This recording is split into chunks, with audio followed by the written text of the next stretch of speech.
ప్రకాశం జిల్లా కంభం మండలం ఎర్రబాలెం గ్రామానికి చెందినటువంటి భరత్ కుమార్కు అరుదైన అవకాశం దక్కింది. అదేనండి, ఢిల్లీలో జరుగుతున్నటువంటి గణతంత్ర దినోత్సవ వేడుకలలో ఎన్సీసీ క్యాడెట్గా పాల్గొనే అవకాశం దక్కింది. మన ప్రకాశం జిల్లా నుండి ఎన్సీసీ క్యాడెట్గా పాల్గొన్నటువంటి ఏకైక విద్యార్థిగా భరత్ కుమార్కు ప్రత్యేక గుర్తింపు సైతం లభించింది. ప్రస్తుతము ఢిల్లీలో జరుగుతున్నటువంటి గణతంత్ర దినోత్సవ వేడుకల రిహార్సల్స్లో భరత్ కుమార్ పాల్గొని అందరి అధికారుల చేత అభినందనలు పొందుతున్నాడు.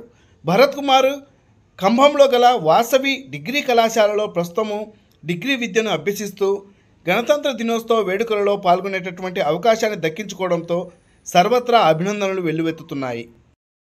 ప్రకాశం జిల్లా ఖమ్మం మండలం ఎర్రబాలెం గ్రామం. నేను డిగ్రీ ఫైనల్ ఇయర్ చదువుతున్నా. డిగ్రీ ఫస్ట్ ఇయర్లో ఎంసీ తీసుకున్నా. డిగ్రీ థర్డ్ ఇయర్కి వచ్చేసాక ఇప్పుడు నేను ఇలా 20 క్యాంప్స్ చేసా మాట్లాడుతున్నా. SVKP degree college Khammam. నేను ఇలా ఆర్టీసీ సెలెక్ట్ అయ్యా. 34 బెటాలియన్ ఒంగోలు. ఇలా నా పిఎం ర్యాలీ చేయబోతున్నా. ఇలా నా డ్రీమ్ సక్సెస్ అయింది. నేను 3 ఇయర్స్ నుంచి ఈ ఎన్సీసీలో జాయిన్ అయిన వాళ్ళ నుంచి ఇలా పోవాలనుకున్నా ఢిల్లీకి. ఇలా సక్సెస్ అయింది. కావున నాకు ఇచ్చిన సపోర్ట్ ఇచ్చిన మా ఏనుగుకి, మా పేరెంట్స్కి, మా ఫ్రెండ్స్కి ధన్యవాదాలు తెలుపుకుంటూ జై హింద్.